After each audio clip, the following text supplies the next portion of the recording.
వినాయక చవితి వేడుకలకు సర్వం సిద్ధమైంది. పర్యావరణ ప్రేమికులు మాత్రం మట్టి వినాయకుని పూజిద్దామంటూ పిలుపునిస్తున్నారు.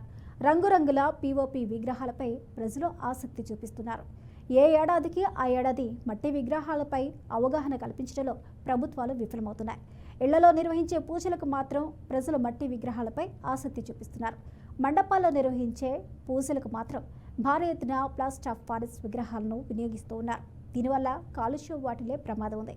అయితే ఈ నేపథ్యంలో నెల్లూరులో ఒక కుటుంబం అడుగు విగ్రహం నుంచి 8 అడుగుల విగ్రహాల వరకు మట్టి ప్రతిమలను తయారు చేసి విక్రయిస్తుంది.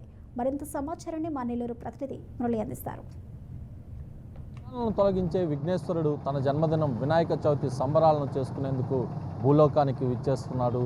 ఏదైతే రేపు ఉదయం నుంచే అంగరంగ వైభవంగా తెలుగు రాష్ట్రాల్లో భారీ ఎత్తున వినాయక చవితి వేడుకలు జరగబోతున్నాయి. అయితే ఈ వినాయక చవితి వేడుకలతో పాటు పర్యావరణాన్ని కూడా సంరక్షించుకోవాల్సిన బాధ్యత ప్రతి ఒక్కరిపైన ఉంది. ప్రస్తుతం ఎక్కడ చూసినా కూడా వినాయక చవితి వేడుకలు సంబరాలు అంబరాన్ని అంటుతున్నటువంటి పరిస్థితి. అయితే ఎక్కువగా పీఓపీకి సంబంధించి ప్లాస్టర్ ఆఫ్ ప్యారిస్ విగ్రహాలని ఎక్కువగా వాడుతున్నారు. మట్టి వినాయకుల్ని పూజించే పరిస్థితి చాలా తక్కువగా కనిపిస్తుంది. అయితే నెల్లూరులో మనం ఉన్నాం. ఇక్కడ వినాయకుల విగ్రహాలను చూసే ప్రయత్నం అయితే మనం చేస్తే పూర్తి స్థాయిలో కూడా ఏదైతే ఈ విగ్రహాలన్నీ మట్టితో కూడినటువంటి విగ్రహాలు భారీగా కనిపిస్తున్నాయి.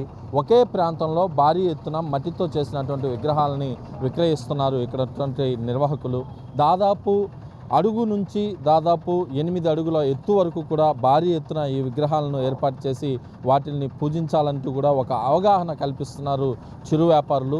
నెల్లూరు జిల్లా కొడవలూరు మండలానికి చెందినటువంటి ఈ వ్యాపారులంతా కూడా నగర నడిబొడ్డులో మట్టితో తయారు చేసినటువంటి విగ్రహాలను 200 రూపాయల నుంచి 10,000 రూపాయల వరకు కూడా విక్రయాలు సాగిస్తున్నారు. అయితే ప్రధానంగా కూడళ్లలో యువత ఏర్పాటు చేసేటటువంటి విగ్రహాలన్నీ కూడా దాదాపు పీఓపీ అంటే ప్లాస్టర్ ఆఫ్ ప్యారిస్తో తయారు చేసి వాటికే కూడా ఎక్కువగా ప్రయారిటీ ఇస్తున్నటువంటి పరిస్థితి ఉంది. అయితే ఇక్కడ చూసేటటువంటి ఈ విగ్రహాలని కేవలం ఇళ్లల్లో అదేవిధంగా కొన్ని చోట్ల మాత్రమే పెట్టుకొని పూజించుకునేటటువంటి పరిస్థితి ఉంది. కానీ పర్యావరణ ప్రేమికులు పర్యావరణాన్ని కాపాడుకునే ప్రతి ఒక్కరు కూడా ప్రధానంగా మట్టి వినాయకులను పూజిద్దామని చెప్పి పదే పదే చెబుతున్నప్పటికీ ఏ ఏడాదికి ఆ ఏడాది వినాయక చవితి వచ్చే సందర్భంలో మాత్రం 4 ముక్కలు చెప్పి వదిలేస్తున్నారు తప్ప ప్రజల్లో అవగాహన పెంచడం, గణనాథునికి సంబంధించినటువంటి ఏదైతే వేడుకలకి సిద్ధమవుతున్నటువంటి మండపాల వద్ద అవగాహన కల్పించడం వంటి కార్యకలాపాలు మాత్రం వీరు చేయట్లేదనే చెప్పాలి. అయితే దీనికి సంబంధించి మనతో పాటు ఇక్కడ నిర్వాహకులు ఉన్నారు. ఏదైతే తయారు చేస్తున్నటువంటి యజమాని ఉన్నారో ఆయనతో మాట్లాడే ప్రయత్నం చేద్దాం. చెప్పండి అన్న, అంటే ఇవాళ ఎక్కువగా పీఓపీనే వాడుతున్నారు. మీరు ఇలాంటి విగ్రహాలను ఎందుకు తయారు చేయాలనుకున్నారు? సరే, అది మాకు కుమ్మరి కుల వృత్తిదారులు. మేము అదే కుల వృత్తిగా పని చేస్తూ ఉన్నాము. మేము మట్టితో తప్ప ఇంకేటితో తయారు చేయమండి. వినాయక చవితి అప్పుడు వినాయక విగ్రహాలు, తర్వాత వంట పాత్రలు, దీపావళి ప్రమిదలు అట్లా మట్టితో సంబంధించినవి తయారు చేస్తుంటాము. మాకు అనాదికాలంగా మా పెద్దోళ్ళ పూర్వీకులు మట్టితో చేసేవి కాబట్టి మేము మట్టితో చేస్తున్నాం. ఇప్పుడు ఏంటంటే కొంచెం అవేర్నెస్ వస్తుంది జనాభాలో. పర్యావరణానికి హాని కలిగించకుండా పీఓపీ వాడకుండా మట్టితోనే పూజిద్దాం, పర్యావరణాన్ని కాపాడుకుందాం. ఈ విధంగా ఏంటంటే కొంచెం కొద్దిగా అవేర్నెస్ వస్తుంది. కానీ కాస్ట్ కాడికి వచ్చేతలకి ఇది ఎక్కువ శ్రమతో కూడుకున్నందువల్ల కొంచెం ఎక్కువ కాస్ట్ ఉండడం వల్ల పీఓపీతో కొంచెం దీనికన్నా కొంచెం తక్కువ ఉండడం వల్ల. రెండోది వచ్చి మట్టికి బీటల వారే గుణం ఉంటుందండి. ఈ కస్టమర్లు ఏంటంటే కొంచెం మట్టి బీటల వారింది అనుకో, పగిలిపోయింది, ఈ బీటల వారి ఉంది, అంత గ్లేజింగ్ లేదు, ఈ గ్లేజింగ్కి బాగా అట్రాక్ట్ అయిపోయి ఉన్నారు. ఈ మట్టికి అంత రాదండి. అందువల్ల ఏంటంటే ఎంతసేపు పీఓపీకి పోతున్నారు. అది మీరు నెల్లూరు జిల్లా కొడవలూరు అని చెప్తున్నారు. కొడవలూరు ప్రాంతంలో ఎప్పటి నుంచి తయారు చేస్తున్నారు ఈ విగ్రహాలు? సార్, మా తాతకాలం నుంచి చేసేవాళ్ళు, కొద్దిగా చేసేవాళ్ళు అండి. ఇప్పుడు ఏంటంటే టౌన్లోకి తీసుకొచ్చి పెట్టుకుంటున్నాం. మాకు జీవన విధానం కూడా ఏంటంటే ఆడ జరిగేది కష్టమైపోయింది. పల్లెల్లో తయారైన ప్రతి వస్తువు పట్టణాలకు రావాల్సిందే కదా. ఇప్పుడు ఇదివరకు అంటే ఇక్కడ వస్తువు అక్కడే వినియోగం ఉండేది.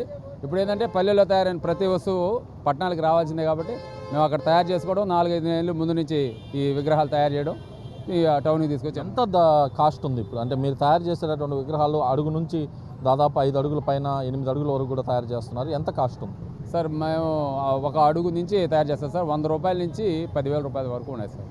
ఒక 5 అడుగుల విగ్రహం అయితే 10,000-15,000 అటు ఉంటుంది సార్. జనాలు వస్తున్నారా? చిన్న విగ్రహాలకు వస్తున్నారు సార్, ఇళ్లలో పెట్టుకునే వాటికి వస్తున్నారు. కొద్దిగా అది పర్సంటేజ్ తక్కువ. అంటే పీఓపీ ఏంటంటే బాగా కలర్స్, రంగులు బాగా షైనింగ్, ఆ గ్లేజింగ్ అవన్నీ ఉంటాయి కదా, కన్ను కొడుతుంది. ఇది మొత్తగా న్యాచురల్గా ఉంటుంది కాబట్టి కొంచెం ఇంకా కొంచెం అవేర్నెస్ రావాలి సార్. అంటే మీ స్నేహితులకు కానీ ఎవరికైనా మీరు అవగాహన కలిగిస్తున్నారు ఆ పర్యావరణానికి ముప్పు వాటిల్లేది పివైపు విగ్రహాలు, మట్టి విగ్రహాలు అనేవి ఖచ్చితంగా కూడా జనాలకు ఉపయోగపడేవి, వీటి గురించి ఏమైనా అవగాహన కల్పిస్తున్నారు? మధ్య తెలిసిన వాళ్ళు కొంచెం చెప్తున్నా సార్, మట్టి వాడండి. ఇప్పుడు ఒక దేవుడిని మనం పూజించాలనేది ఫస్ట్ నేచర్తో సంబంధం అయితేనే మనం పూజించినట్టు. నేచర్ని అవాయిడ్ చేసి పూజ కాదు కదండి. అందువల్ల కొంతమందికి మేమైతే తెలిసిన వాళ్ళు కొంచెం చెప్తున్నాం, ఆ మట్టితో ఫస్ట్ పంచభూతాలు ఏదో ఒకటి లెక్క కదా, మట్టితో తయారని చేయమండి. అది చూడొచ్చు, ఏదైతే విజువల్స్లో కూడా మనం చూసే ప్రయత్నం అయితే చేస్తే ఇక్కడ ఉన్నటువంటి వీళ్ళు కుటుంబం మొత్తం కూడా ఇక్కడికి వచ్చి వినాయకుడికి సంబంధించి మట్టి విగ్రహాలను తయారు చేస్తున్నారు.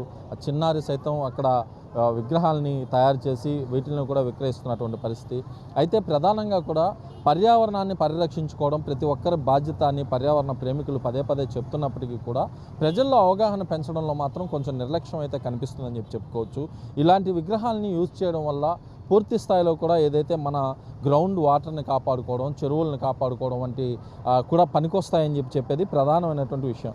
కానీ ఇక్కడ ప్రధానంగా వచ్చే లోపల ఎక్కువగా కూడా వీళ్ళల్లో పూర్తిగా ఒక నిర్లక్ష్యం అయితే కనిపిస్తుంది.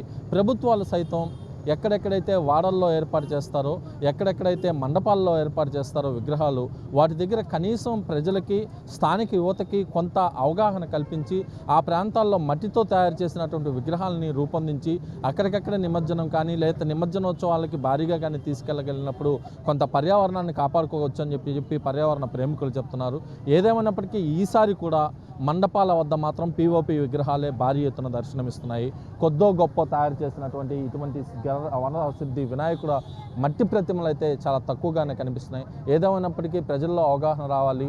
రేపు నిర్వహించుకునేటటువంటి వినాయక చవితి వేడుకలకు పూర్తి స్థాయిలో ఇళ్లల్లో అయినా మట్టి వినాయకుల్ని పూజించాలని మనం కూడా కోరుకున్నాం. ఇది నెల్లూరు జిల్లాలో తాజా పరిస్థితి. వీడియో జర్నలిస్ట్ జోషితో కలిసి మురళీకృష్ణ, బీఆర్కే న్యూస్, నెల్లూరు నుంచి.